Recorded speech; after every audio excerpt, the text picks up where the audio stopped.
در طرح همکاری ایجنت شما می توانید با به اشتراک گذاشتن لینک رفرال یا کد معرف مشتری جذب کرده و پس از انجام معاملات طبق حجم معاملاتی مشتریان پاداش همکاری دریافت کنید. پرداخت ریبیت یا پاداش همکاری به صورت روزانه است. شما می توانید هر روز ریبیت مربوط به معاملات مشتریان در روز گذشته را دریافت کنید. ریبیت شما به 2 فاکتور بستگی دارد: سطح اکانت همکاری و نوع حساب مشتریانتان. برای حساب همکاری 3 سطح وجود دارد: نقره‌ای، طلایی و پلاتینی. همانطور که در تصویر مشاهده می‌کنید، در سطح نقره‌ای به ازای هر لات معامله در حساب استاندارد تا $6 و در حساب‌های ECM و زیرو تا $2 به شما ریبیت پرداخت می‌شود. در سطح بعدی یعنی سطح طلایی این اعداد به ترتیب تا $7.5 و $2.5 افزایش پیدا می‌کنند.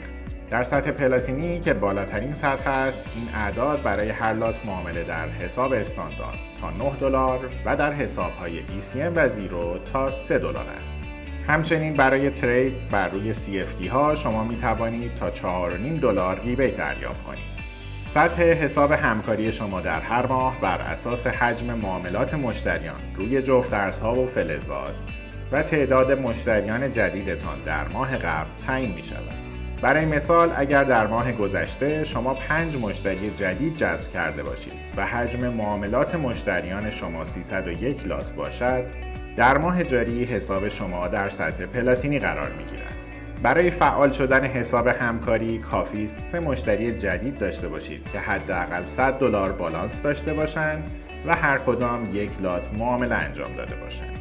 ریبیت شما تا قبل از فعال شدن حساب همکاریتان محاسبه می‌گردد ولی قابل برداشت نیست.